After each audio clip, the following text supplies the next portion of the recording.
কি ব্যাপার, বাসায় কি কেউ নেই?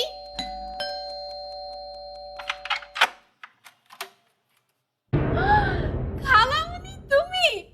থ্যাংক গড, আমি ভাবছিলাম আজকে তোমাকে কল করব। এসো এসো, ভেতরে এসো।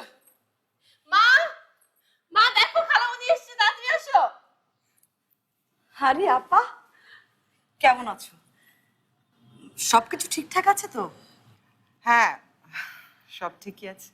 আরে বাবা, বসে বসে গল্প করি। এসো বসো। বসো আপা। তোমার সাথে আমার অনেক কথা আছে খালামণি, ট্রাস্ট মি। আসো এসো। নাবিলা, আজকে কিন্তু আমি তোমার খালামণি হয়ে এখানে আসিনি।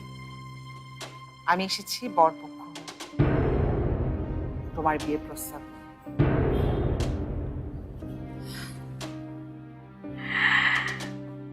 হোয়াট? কিন্তু খালামণি তুমি এত তাড়াতাড়ি? ও মাই গড, দেখেছো মা, দেখেছো? আমি তোমাকে বলতাম না খালামণি ম্যাজিশিয়ান। খালামণি ম্যাজিক দিয়ে আমার লাইফের সব ঝামেলা চুটকিতে দূর করে দেবে। হ্যাঁ নাবিলা,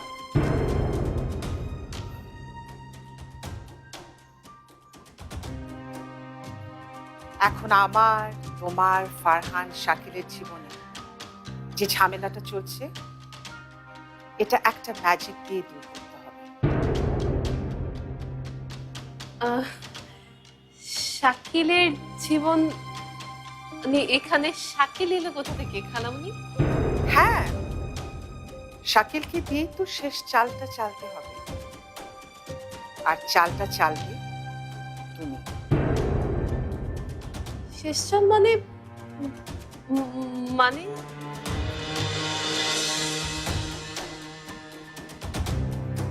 শাকিলকে তোমার বিয়ে করতে হবে। আমি শাকিলের বিয়ের প্রস্তাব নিয়ে তোমাদের কাছে এসেছি। হোয়াট?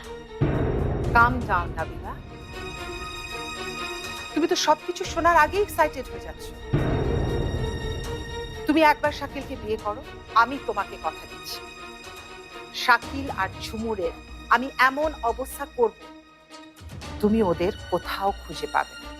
তুমি দেখে নিও। Have you gone mad? কি বলছো তুমি খালামণি? আমি ঠিকই বলছি। শোনো, এখন অবস্থা বুঝে ব্যবস্থা নিতে হবে। শাকিলকে বিয়ে করাটা এই পরিস্থিতির সবচেয়ে বড় সমস্যা।